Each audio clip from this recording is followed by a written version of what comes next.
Hello, Interlit people. So this is video lecture 2 on James Joyce's Araby. It's our class wrap-up for Wednesday, March 25. So you should have with you, beside you, as you listen to this lecture, you should have your class notes, and you should be taking notes on those class notes, just as you did while you viewed all of the links posted, both under the class check-in and the additional link sections. In addition, you should have available either a printed copy of the PDF file of Araby that you can make notes on, or you should have a Word document or a notebook at hand so you can take notes from this lecture. So what I'm going to try to do very quickly, I don't want to drag this out. So we're just going to go through the short story Araby, and I want to point out where Joyce is really talking about religion here. He's not really talking about an adolescent crush. He's talking about a different kind of coming of age story. This is coming of age. Sorry for the background interference. Okay, apparently our neighbors have decided to take a chainsaw to their house. Okay, definitely evil, right? We've got a problem here. So what Joyce is doing here is it's a coming of age story for a believer, for somebody who's been raised in the Christian faith. And this coming of age of a story is a loss of faith story. So the epiphany is where at the end, where Joyce discovers that God really isn't there. So he's taking the traditional historical Christian definition and understanding of epiphany and turning it on its head and saying, this is the epiphany of where you're looking for God and he's not there, or you expect God, or you assume that God exists and he doesn't really exist. And in this sense, this little story, this tiny little story, is one of the most important things we read this semester, in that when Joyce relates this experience on a very personal level, the protagonist, the narrator, and the author are all the same person. The autobiographical details are present in this short story, although it is not completely biographical. James Joyce was raised by his parents, not an uncle and aunt. He wasn't an orphan. But just as the uncle in the story is an alcoholic and a drunk, so Joyce's own father, as you should know now, you should have listened to the video on his that short biographical video on Joyce. His father was an alcoholic and ruined the fortunes and the finances of the Joyce family because of that. So there are similarities, and yet it's not exactly one-on-one an autobiography. Certainly inspired, though. Certainly we can assume that the narrator and the protagonist are the same, though as in Dante with this first-person narrator, they're not exactly the same person. The protagonist is a boy. The narrator is that boy grown to manhood and looking back on his childhood and recounting the story of his life. Okay, and then the author, James Joyce, who is really the same person, and yet he's giving a fictionalized account of his own coming of age story and his experience. So his actual experience of losing faith and having this epiphany that God isn't there. In this sense, this story, let me backtrack a little bit, is extremely important for us here and now, for our culture. It is the coming of age story of Western civilization, of the typical experience since Nietzsche's statement that God is dead in the 1870s, that of most people, and many people raised in the church, who grow up into unbelief and discard their faith as if it is an old garment. Okay, and we're going to look at this because this is very important. Many of us, many of you are struggling or will struggle with the question of the reality of your faith. The reality, we're not talking about faith here, we're talking about a person. Is this person really there? Okay, So here's Joyce's story of this. It begins with North Richmond Street. Joyce actually lived at a time on North Richmond Street when he was young. Notice he describes it as being blind. So this is blindness. So this is the blindness of the believing. They just don't know that God isn't there. They're blind. It's a quiet street except at the hour when the Christian Brothers School set the boys free. So as mentioned in one of the videos I posted, this is very significant. Joyce has set his theme right here. It's the fact that religion is a prison house. It's a deception. It's a blindness.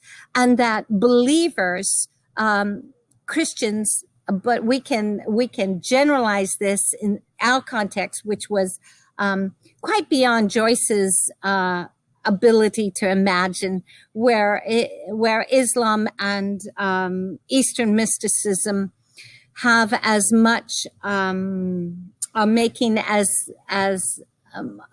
as much of a presence in Western civilization as they are. So in this sense, all faith in the supernatural. An uninhabited house of 2 stories stood at the blind end. Notice his repetition of blind and blind end. So this is a dead end street. That's what a blind end is. Faith is a dead end in every detail. Joyce is emphasizing and is communicating this conviction, this, if you will, prophetic revelation he has. And the house is uninhabited. It was inhabited by what? A priest. The priest is dead. Dead. Everything is dead. It's uninhabited. Everything connected with the church, connected with faith, connected with Catholicism, for Joyce's writing within particularly the context of the Catholic Church and the Catholicism that he was raised in and schooled in. His education was all done by priests. Detached from its neighbors in a square ground. So here again, he's adding to this idea of blindness and of bondage, imprisonment, of this narrow limitations that faith puts on us, our ability to see and to experience. He's adding this idea of detachment from others. So being detached from the neighbors and not really involved with, quote unquote, real life. Gazed at one another, the other houses of the street, conscious of decent lives within them, gazed at one another with brown, imperturbable faces. This is an extremely important literary technique that Joyce uses, he likes to use, and he uses with mastery. And that's the device of personification. So what he's done already in describing the street, in describing the houses, in describing the school, he's using all of these inanimate objects, these houses, these streets, to represent people. And these are believing people, people of the community of faith, particularly in Dublin, in this Irish setting, people believing Catholics, practicing Catholics. And he's got this picture of these other houses. So the priest's house is empty. The priest is gone, right? It's uninhabited 2-story. The other houses are conscious of decent lives within. He's being sarcastic here, okay? The scripture says all have sinned, who's without sin, but all of this it's a religious front. So they're conscious of their decent lives. They're really good people. They're really decent people. And they're looking at one another with brown, imperturbable faces. We're back into Hamlet. Nothing of those black stained spots of human nature are showing. We're in complete denial that they exist in us. Okay? We have, I'm going to be a little satirical here, okay? We have been covered and saved by the blood of Christ. There's nothing wrong with us. We're not bad like those people. We don't do evil things like they do, right?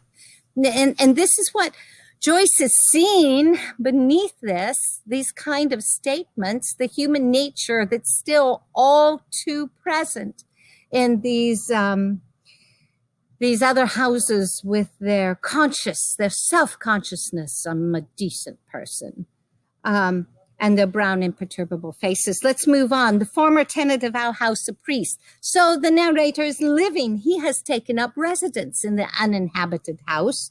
It's where the priest had died, in the back drawing room. Now, in a short story like this, to spend these first two paragraphs, the second paragraph, on all these details of where the priest died and what his house was like at the moment of his death, are incredibly important about the church, the faith community in which he grew up and in which he lives, that he's portraying here. Had died in the back drawing room, not in the front room, in the back drawing room. It's already been moved to the back of the house of humanity in terms of its importance. In the 1800s, evolution came in, and some of the very real facts that emerged out of that application of that theory to the natural world. And it's moved religion to the back drawing room, where the priest, now the head of it, dies. Air musty from having been long enclosed. Oh, so religion has been this tomb that people in the West have been living in since Prudentius' day, since 400 AD. Are we coming out of 1500-year entombment? Is that what Christianity and the Christian worldview has done and accomplished in the West? I want you to think about these questions here. They're really important questions. And you are going to be challenged as you move out into your professional careers and your workplaces. You're going to be challenged at every point of your life by our culture with these kind of questions. You need to know that the answer that they see and they're giving, well, there might be more to it than that. You need to think through, what is the reality? What's the reality? Okay? So for Joyce, he's seen it as being this long entombment and musty from having been long enclosed, hung in all the rooms. These are all the details and the attributes of death. The waste room behind the kitchen was littered with old useless papers. Oh my goodness.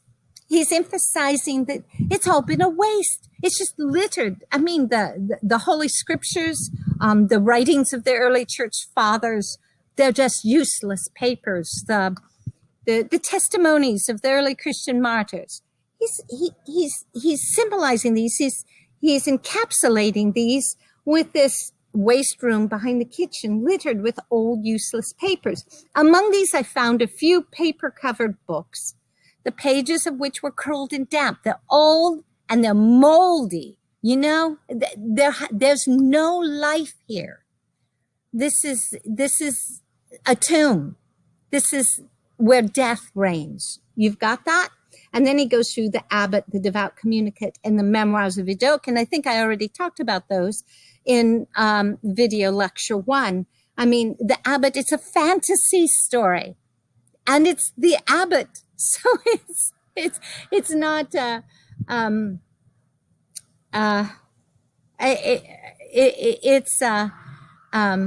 not Walter Scott's other stories of medieval knights. It's the one written about a priest, okay? And it's a fantasy. So this whole idea of the church headed by its religious leaders is a fantasy story. It's a romance. It has no real root in reality. It has nothing to do with reality, with the material universe, which is the only universe coming out of the 1800s now, the only universe that humanity recognizes as being real. The Devout Communicant, satirical note here on Joyce's part, devout communicant. You're communing, it has nothing to do with God. And the Memoirs of Vidocq, oh, it's a master of disguises. Ooh, a master of manipulating the appearance of things when the actual substance is quite different. I like the last best because its leaves were yellow. All right, yellow, autumn, leaves falling, death, decay. It's not new, it's not for today. The wild garden behind the house contained a central apple tree. This is an allusion to the Garden of Eden. It's very intentional with that central apple tree and the few straggling bushes. This is a garden that's been abandoned. It's a weeded garden. Think about Hamlet's, Shakespeare's, this world, it's an unweeded garden and things rank and gross in nature possess it. And that's exactly the picture here of the priest's backyard that Joyce is painting for us, with this rusty bicycle pump under the tree. This is the reality. It's a material universe, it's technology, and it's the fact that things come and they go, and there's no eternity. Even technology, even science, the products, the technological advances of science, like the bicycle pump, rust and decay. He had been a very charitable priest, and this is one of the most sarcastic statements. Listen to how it drips with sarcasm. I would go so far as to say that sarcasm is dripping with pain. In his will, he had left all his money to institutions. Isn't that charity? Yeah, leave all your money to organizations. The church is an organization. Don't leave it to actual widows and orphans. And the furniture of his house to his sister. So all the furnishings of religion. So who are the sisters of priests? It's nuns. And we're going to see him reference where this nun imagery and the idea of a convent, he's going to touch on again. It's foreshadowing the love interest, Magan's sister. Now, I'm going to move quickly. Just look at the beginning of the third paragraph, when the short days of winter came. So remember, we talked about the importance of location and how location becomes a character in a story. And you see this, you see this technique, and you see this happening so dramatically in Joyce, and he's using it so masterfully to communicate his theme. The location is a dead end. An uninhabited house, a house in which a priest died, full of this musty air, full of decaying, of waste and litter and yellowed pages of old books. So this dominant imagery of decay, and now it's winter. It's the season of death. Winter is the season of death, the time at which it's located. But look what short days of winter. Something is dying and the days are short. It's going to be over soon. Soon. And on this, we not only have the season and the time of year, the season of death, but we have the dying time of day. So all of the action takes place at night, the death of day. So notice how Joyce, I just hope you appreciate what this man is doing here, how skillfully he's creating the setting for his great statement, thematic statement. He's going to echo Nietzsche's statement that God is dead, but he's going to portray what that means, and actually why he thinks God is dead, the context in which he had this epiphany. Hang tight here, guys.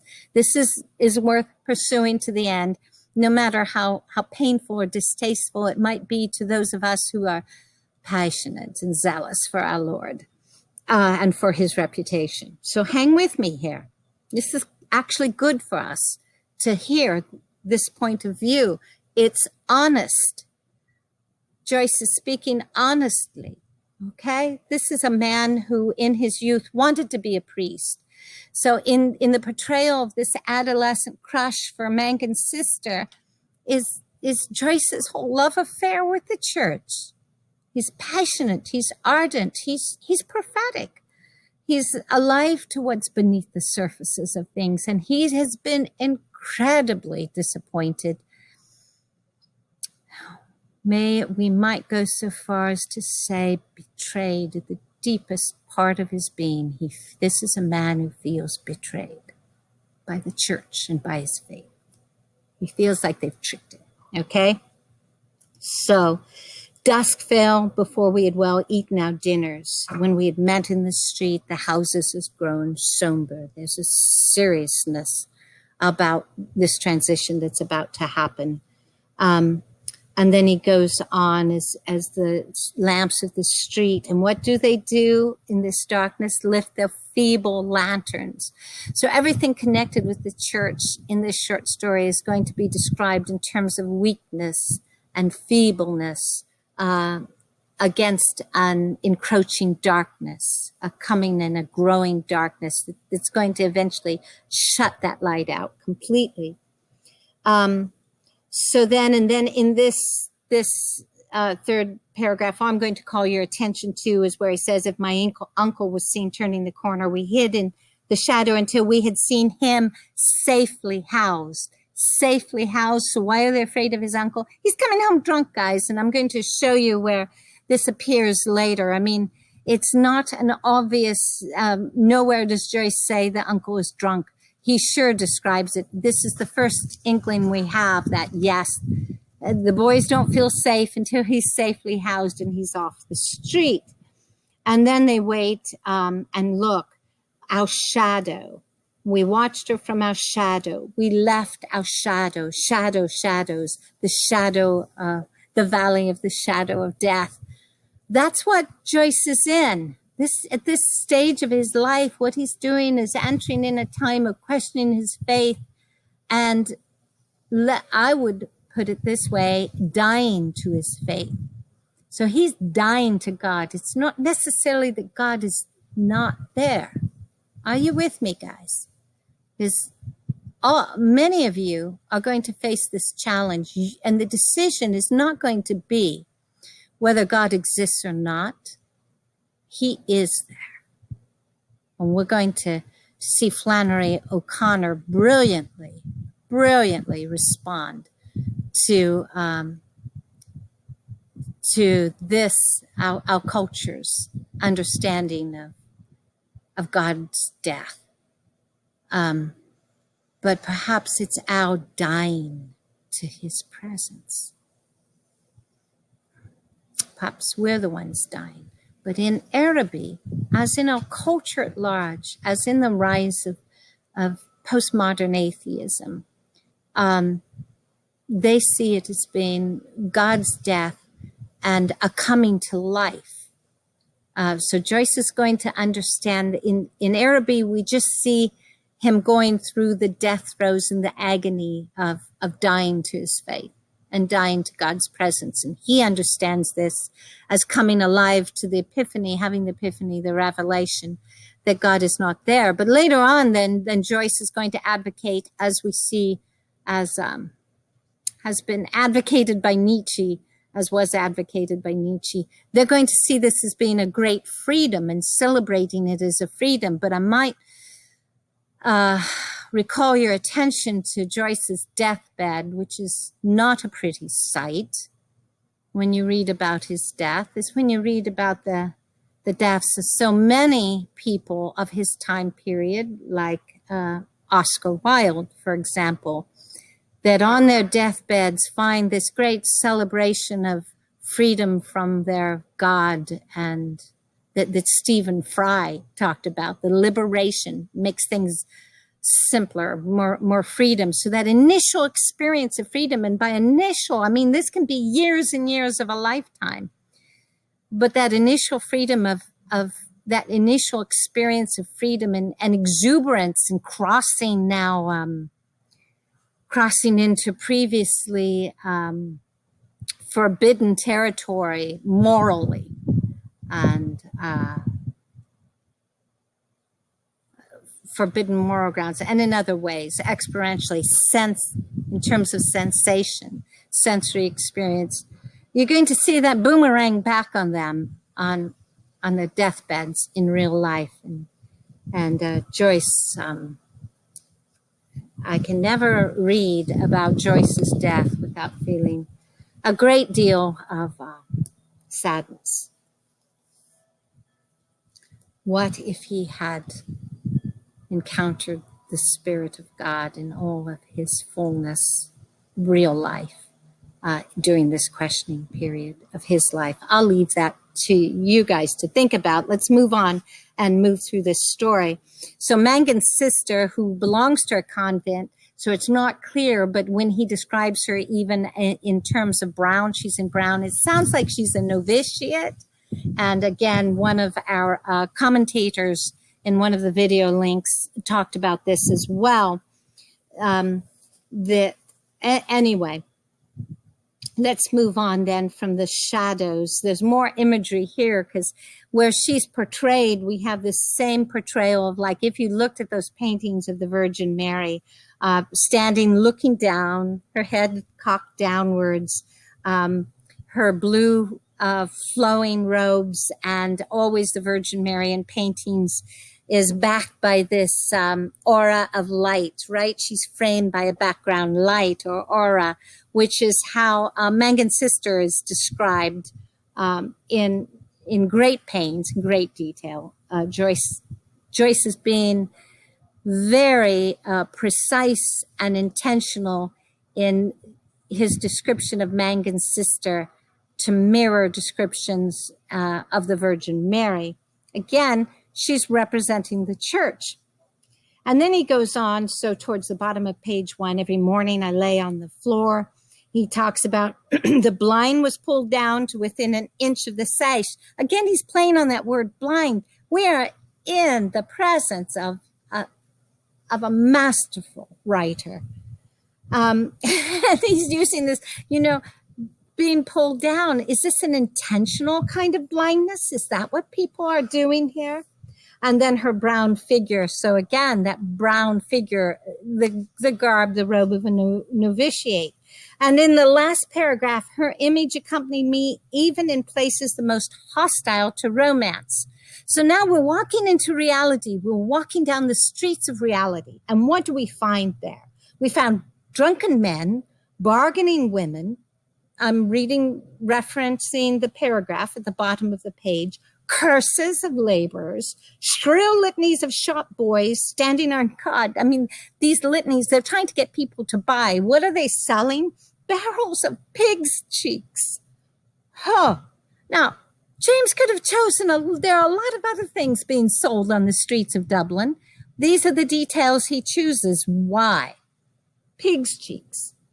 He's looking at the most sordid details. I mean, pigs are unclean meat, right? He's bringing these details up. The nasal chanting of street singers, the nasal chanting of priests and nuns. Come on, Joyce, that's what you're referencing here. But the reality is, this is what reality is. This is the stuff that the real is made out of, not that romantic gibberish. Who's sang a Come All You about O'Donovan Ross, a ballad about the troubles in our native land. So the context of this, as some of the commentators in the video links also described, is Ireland's struggle. And this is before the Republic of Ireland secured freedom. It was still a colony of the United Kingdom of England. So, and that's the context. And it's a very real context of a kind of captivity that the Irish people live under, a kind of constant exploitation by their colonizer. These noises converged in a single sensation of life for me. So compare that. Here, the dirty, coarse, rough, drunken men, curses flying through the air, people trying to sell things. There's life here. Joyce is saying this is where life is at, not in that musty tomb-like air of the church. Get out of the church, go to the streets. That's where life is at. And then he says he saw himself. I imagined. So this is in his imagination. It's not real. I bore my chalice safely through a throng of foes. And then he talks about her name springing to his lips in strange prayers and praises, which he himself did not understand. I mean, this is 1914. The Azusa Street revival broke out in 1904, and it was making itself heard and known to the general public in places like Wales and Northern England and Ireland. And he's referencing tongues. He's referencing all of the kinds of mysteries and mystical experiences of the Christian faith. And he's talking again on page 2 then. One evening I went into the back drawing room in which the priest had died. So now here's the setting again. He's in a place where the priest had died. Joyce is saying religion is about to die, guys. He's speaking prophetically to his culture, to his contemporaries, and he's saying to the believing community, don't you see? Don't you know where you're at? Your religion's about to die. People aren't buying into this anymore. What is it they're not buying into? Let's keep going. He gets there. What he sees, the church is all about. And even like he's looking through the broken panes of the window. Do you see that? Brokenness, something's broken. When he describes the rain, I mean, there's a reason why he talks about the rain impinging on the earth. It's forcing itself on the earth. It's not watering the earth. It's not bringing life to the earth. Fine, incessant needles of water. So this isn't the water of life Jesus promised to the woman at the well, okay? This is what's really going on in religion. He was thankful he could see so little. He's thankful for his blindness. And then it says all of his senses wanted to veil themselves. And this is what he's saying our experiences are, is in a worship service, when we feel God moving in a worship service and we're stepping into that presence, from Joyce's perspective and from the perspective of our unbelieving world, of the atheists on the outside watching us, what they're seeing is that we're trying to stick our heads in the sand. We're trying to blind ourselves. We're trying to veil our eyes, to veil ourselves, to protect ourselves. What? From reality, from the grim realities. And Joyce is saying, in facing the grim reality of death, we find life. So instead of living in this fairy tale fantasy land that, oh, there's life after death, we need to go for life is only in the here and now, only in the material world, only something we can experience between the cradle and the grave. And we need to go for it and get all the gusto we can, because after we die, there's nothing. This is the uncertainty that Hamlet was swinging between and debating about. Do you see how our literature is reflecting the actual currents of our real lives throughout the West? The story of the church in the world. And this is certainly how the world is in 1914 and how the world today sees our church. And then when she does talk to him, right? Again, she's studying to be a nun. She's a novitiate, and she's wearing a silver bracelet, and she's twisting that round and round her wrist. So I want you to understand this. She's being coy. She can't go to this, but she wants to send this boy that she's well aware of his crush. She's older. She knows what's going on here. And she wants to send him to Araby. This is, you know, if you're reading the surface of things, and if you're not bringing a rich and deep, a thoughtful experience of your own life to the reading of the text, you are going to miss this. You're just going to sail over the surface of these words. Look at what she's doing. Again, he describes her. She's holding one of the spikes. This is the Virgin Mary is often portrayed in Catholicism with this crown of thorns in her heart, or she's holding on to the thorns, that thorny crown of her son. So Joyce, if you were an Irish Catholic in 1914, you would understand the allusion here, this imagery. I think it's lost on so many of our modern, particularly unbelieving interpreters of this story. One of the spikes, this is the Virgin Mary being portrayed, bowing her head towards me. The light from the lamp opposite our door caught the white curve of her neck, lit up her hair, falling to the hand on the railing. He's describing a portrait of the Virgin Mary. Over one side of her dress, it caught the white border of a petticoat, just visible as she stood at ease. This girl's, she knows exactly what she's doing. She's at ease. And she goes, "It's well for you." Oh, you can go. That's what she's saying. I can't go because of an event at the convent. But You could go. What's unsaid? Well, get me something. You could find something rare there. See, there's something at Araby that the church doesn't have. Its marketing technique is working well. It's something, a place of the exotic and the unique, and it's not the common things of life that have value, is it? We're always looking for the exceptional and the novel and what's new and trendy. And he goes, if I go, I will bring you something. There's been a very important transaction at that point. She's selling something and he's buying. And this is a foreshadowing of the ending. I'm going to try to step it up here and finish this lecture.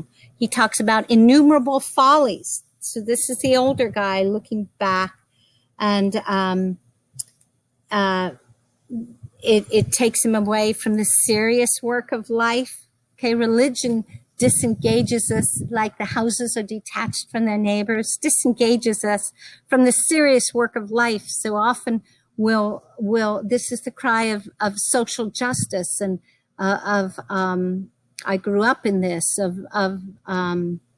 the liberal cry to action is religion is you're unengaged. You need to get involved in real life, because real life isn't what happens after death, and real life isn't what happens in your prayer closet. Real life is what happens on the streets when you're pulling women out of sex trafficking. Now, I'm not being glib here. I'm not saying that's not important, class. Be with me.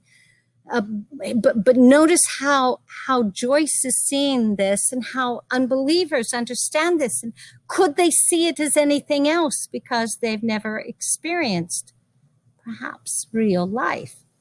So that's all they know. Anyway, here, let's keep going. These are just questions that Joyce is, that I think a Christian reading of Joyce forces the Christian reader to ponder and think about.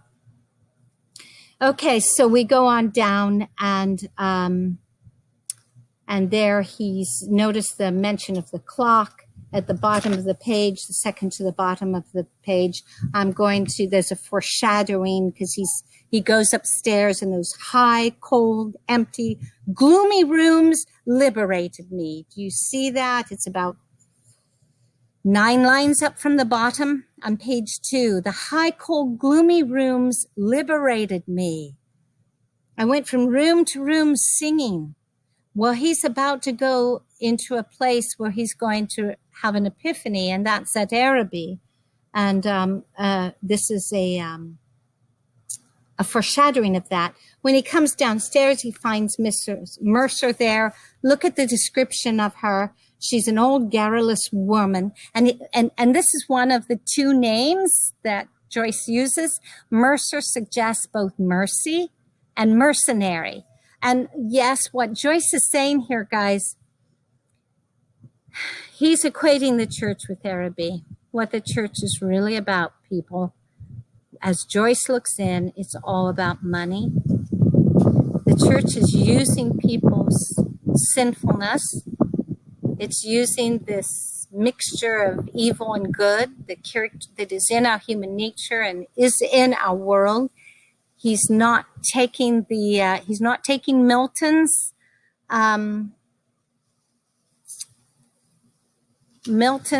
rationale for this. He's not saying it's because of a fall. He's saying, no, this is just the material world. This is just the end result of an impersonal evolutionary process, and this is what we deal with.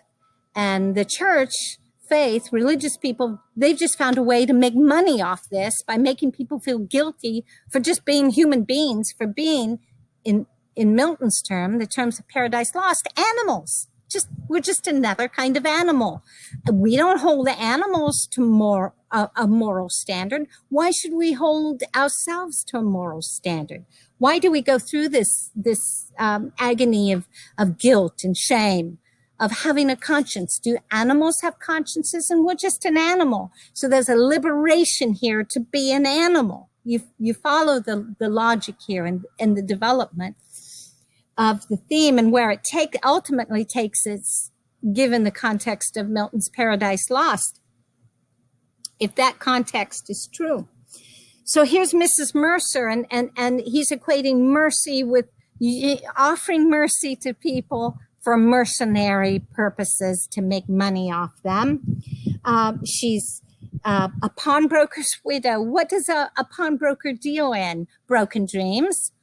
A pawnbroker makes money off people's broken dreams, people who are overcome by their desire for drink, and they ruin the family finances, as in Joyce's own personal experience, for example. And they make money, so you have to sell off the great granddaddy's gold watch that was passed down for 3 generations, and now we have to pawn it for money because dad's drinking too much. And his portrayal, that's what the church is doing, he's saying. That's what's really going on inside, and it's death. It's killing the human spirit. It's killing the human soul. We can't be free to just be ourselves, which is this mixture of good and evil. No, there's this idea that, we're supposed to be something more. And we're just never good enough. This is heavy stuff, guys. I hope you hang with me. And we're going to see Flannery O'Connor respond directly to this understanding of Christianity and the church. She collected stamps for some pious purpose. This is just a repetition of our charitable priest, right? That left his money to institutions. She's not collecting stamps to raise money to relieve the suffering of the poor. No, she's going to probably give it to an organization. And I had to endure the gossip of the tea table. Well, gossip is a sin.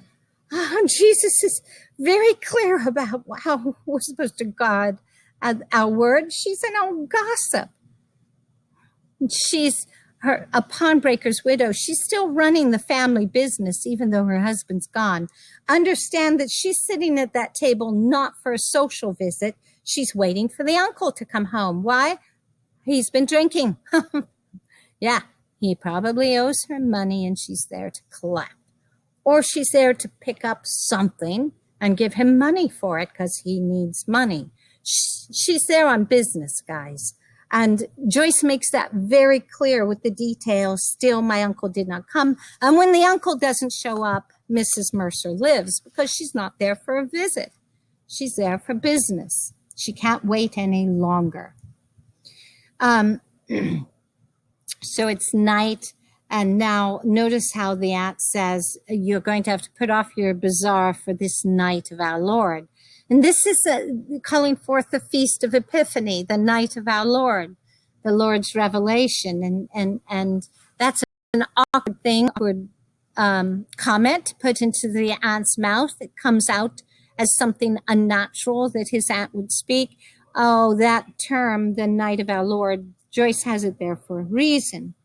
Now, the uncle comes home when he throws his overcoat he comes home late, and the hall stand rocks when he puts his overcoat on it.